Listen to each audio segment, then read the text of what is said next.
여러분, 하나님은 거짓말을 못합니다. 히브리서 6장 18절을 보시면 이런 말씀이 나옵니다. 하나님은 거짓말을 할 수 없다는 말씀이 나옵니다. 하나님은 전능하시지만 한 가지 할 수 없는 일이 있습니다. 그것이 바로 거짓입니다. 하나님은, 그래서 성경은 사람은 다 거짓되되 하나님은 미쁘시고 참되다고 되어 있습니다. 하나님은 거짓말을 할 수 없습니다. 하나님께서는 그 하신 말씀을 반드시 이루셔야 됩니다. 그래서 하나님 뭐라고 합니까? 신실하다고 합니다. 여러분, 신앙은 착각하시는데요, 많이. 신앙은 열심히 성경 읽고 말씀 깨닫고 성경 많이 읽고 전도 열심히 하고 경건하게 살고, 그게 신앙의 다가 아닙니다. 참된 신앙은 뭡니까? 하나님께서 당신이 하신 약속을 반드시 이루실 줄 믿는 것이 바로 참된 신앙이란 것입니다. 그게 바로 성경이 말하는 신앙이고 성경에 기록된 사람들의 믿음의 선진들이 가진 그 신앙이라는 것이죠. 창세기를 보시면 이런 말씀이 있습니다. 아브라함이 창세기 24장에 보면 며느리를 구하러 어디로 그 늙은 종을 보내죠?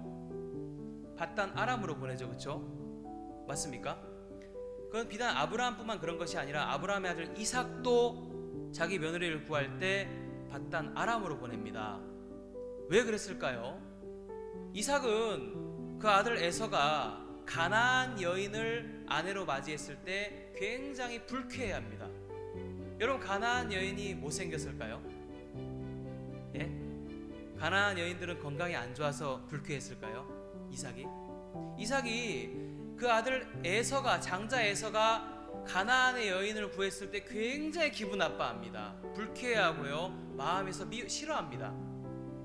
그 이삭의 아들 야곱의 며느리를 구할 때 이삭은 그 아들을 어디로 보내죠? 밧단 아람으로 보내죠. 그렇죠? 왜 그 믿음의 선진들 그렇게 했습니까? 이유가 있습니다. 그 이유는 뭐냐면, 하나님께서 아브라함에게 창세기 15장 7절에 하는 약속이 있어요. 네가 선 땅을 너와 네 후손에게 주겠다고 했습니다. 맞습니까? 하나님이 그 땅을 분명히 주기 때문에 장차 내 후손들이 이 땅을 얻기 위해서 이 땅에 있는 민족과 싸울 것인데, 그러면 제가 지금 만약에 제 아들을 가나안 땅의 여인과 혼인하게 하면 미래에 어떤 일이 벌어지죠? 같은 민족끼리 전쟁을 벌인 동족 잔상이 있게 되지 않습니까? 그렇죠? 그러니까 아브라함, 이삭, 그 믿음의 선진들은 가나안 땅에서 며느리를 구하는 부분에 굉장히 싫어했고 미워했고 그것을 거부했다는 것입니다. 그것이 바로 창세기에 그려져 있는, 기록되어 있는 믿음의 선진들이 가진 신앙이었어요. 참된 신앙은 우리가 뭔가를 하는 것이 아닙니다. 우리가 경건하게 사는 그런 것들이 아니라 하나님께서 신실하시게 당신의 약속을 우리 삶 속에 이뤄간다, 그걸 믿는 것이 신앙이라는 겁니다. 아멘 하십니까? 제가 좀 구원에 대한 이야기를 좀 하겠습니다. 성경은 분명히 뭐라고 우리에게 증거하냐면, 죄인들은 영벌에 들어가고 의인들은 어디에 들어갑니까? 영생에 들어간다고 분명히 증거합니다. 그 성경을 보시면 창세기 마태복음 25장 46절에 나와 있는데요, 모든 사람은 죄를 가지고 있기 때문에 이 죄를 분명히 해결해야 돼요. 어떻게 죄를 해결할까요? 우리가 울며 기도하고 열심히 자백하고 통회하고 죄로 인해 고통하고 하나님께 용서를 구하면 하나님 죄를 용서해 줍니까? 많은 사람들이 어떻게 죄를 처리하는지 모릅니다. 하나님 앞에 기도를 하고 죄를 사해달라고 막 하나님 앞에 울부짖습니다. 성경은 뭐라고 하냐면, 성경에 분명히 답이 있습니다. 죄의 삭은 사망이라고 되어 있습니다. 맞습니까? 죄가 있으면 사망이라는 값으로 지불해야 됩니다. 이 세상에 살면서 우리가 죄를 범할 때, 우리가 법정에 설 때 우리가 싹싹 빈다고 죄가 용서되는 게 아니에요. 그렇죠? 판사님, 제가 이런 사정이 저런 사정이 있어서 이런 죄를 지었습니다. 판사님이 그래 당신 무죄다 이렇게 합니까? 법대로 지은 죄에 대해서 형벌을 내립니다. 그렇죠? 죄가 해결되려면 죄의 값을 지불하든지 죄에 대한 형벌을 받아야 됩니다. 맞습니까? 그래서 하나님께서 죄를 해결하는 길을 성경에 기록하였습니다. 그게 바로 제사입니다. 죄를 지은 죄인이 구약시대 때 어떻게 했냐면 하나님 앞에서 기도하고 회개하고 눈물 흘린 것이 아니라 그 죄에 대한 깨우침을 받으면 그 다음에 죄의 삭을 지불하기 위해서 흠이 없는 염소나 송아지를 가지고 왔습니다. 그럼 죄값을 지불하려면 그 흠 없는 염소를 죽여야 돼요? 살려야 돼요? 그냥 죽이면 안 됩니다. 먼저 한 것이 바로 안수입니다. 레위기 16장 21절을 보시면 아론이 그 염소에게 안수를 할 때 이스라엘 백성의 죄가 같이 넘어갔다고 되어 있습니다. 안수는 얹다라는 뜻입니다. 손을 얹다, 그것이 바로 안수입니다. 우리가 손을 얹을 때, 죄인이 손을 얹을 때 그 죄인이 지은 죄가 그 제물에게 넘어간다는 것입니다. 그것을 바로 전가라고 합니다. 죄의 전가라고 합니다. 그래서 그 시대 때, 구약 시대 때 죄를 범한 사람이 죄를 해결해서 어떻게 했냐면 막 기도하고 통회한 것이, 눈물 흘린 것이 아니라 그 죄에 대한 삭을 지불했습니다. 먼저 죄를 위해서 안수를 했어요. 그럼 죄가 어디로 넘어갔어요? 제가 만약에 염소에게 안수했습니다. 그럼 죄가 어디로 넘어갔죠? 그럼 제가 죄를 지었는데 누가 심판을 받아야 돼요? 저 대신에 염소가 형벌을 받아야 돼요. 염소가 죄에 대한 형벌을 받으면 그 죄에 대한 심판이 끝납니다. 그러면 하나님께서 그 피를 보시고, 죄의 삭이 지불된 피를 보시고, 그 피를 보시고 우리 죄를 용서하시고 기억지 아니하시는 거죠. 그러니까 피 흘림이 없은즉 사함이 없느니라. 반대로 피 흘림이 있은즉 사함이 있느니라가 되는 것입니다. 그래서 하나님께서 제물이 피가 흘릴 때 그 피를 보시고 죄에 대한 형벌이 끝났구나, 죄에 대한 심판이 끝났구나, 우리 죄를 용서하신다는 것입니다. 근데 문제는 이 구약에 있는 제사는 염소와 송아지가 불완전했습니다. 그래서 그 제사는 죄 하나만 해결했습니다. 아니면 1년치의 백성의 죄만 해결했습니다.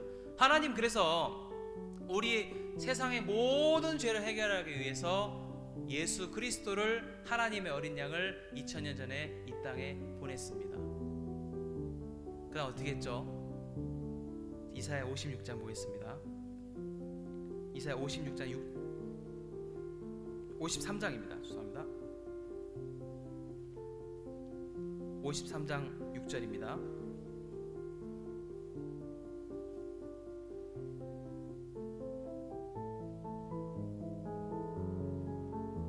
우리는 다 양 같아서 그릇 행하여 각기 제 길로 갔거늘 여호와께서는 우리 무리의 죄악을 그에게 담당시켰도다. 제가 예전에 그 구원을 받은 복음주의자들의 책을 이렇게 볼 때 어떤 분이 뭐라고 했냐면요, 세상에 있는 모든 죄를 모아서 예수님께 담당했다고 표현하더라고요. 여러분이 지은 미래의 죄, 흉악한 죄는 너무 무거워서 담당하지 못했습니까? 한정의 자매님이 내일 지은 죄는 하나님이 까먹으셔서, 잊어먹으셔서 깜빡하시고 남겨두시고 나머지 사람의 죄만 넘겼을까요? 여기 보면은 우리 무리의 죄악을이라고 돼 있고, 신약 성경을 보시면 요한복음 1장 29절에 보라 세상 죄를 지고 간 하나님의 어린 양이로다라고 하십니다. 성경은. 여러분, 세상은 뭡니까? 세상은 여러분들이 있는 이 세상입니다. 이 세상에 있는 모든 사람의 모든 죄가 예수 그리스도의 등 뒤로 넘어갔습니다. 그럼 누가 심판을 받아야 되죠? 여러분의 죄를 위해서 예수님이 심판을 받아야 됩니다. 그래서 예수님께 십자가에 못 박혀 죽으신 거예요. 예수님께 십자가에 못 박혀 죽으실 때 세상의 모든 죄가 심판을 받고 형벌을 받고 끝이 났습니다. 율법의 저주가, 하나님의 진노가, 하나님의 모든 여러분의 죄에 대한 진노가 십자가에 쏟아졌습니다. 더 이상 하나님께서 쏟을 진노가 없다는 것이죠. 여러분의 죄에 대해서. 여러분들께서 내 죄가 십자가에서 끝났구나, 십자가 주님 죽으실 때 내 모든 죄가 형벌을 받고 주님이 나 대신 죽으실 때 내 모든 죄가 씻겨지고 영원히 내가 거룩하고 온전하고 의롭게 됐구나. 내 죄가 다 용서가 됐네. 이것을 믿을 때 여러분들이 생명으로 사망에서 옮겨지는 것입니다. 이것을 믿는 자는 심판에 이르지 아니하고 사망의 생명으로 옮겨졌다고 요한복음 5장 24절은 증거합니다. 이것이 바로 죄사함의 복음입니다. 예수 그리스도의 십자가의 죽으심으로 여러분의 모든 죄가 씻겨졌습니다. 골로새서 2장 보겠습니다. 골로새서 2장을 보시겠습니다. 2장 13절.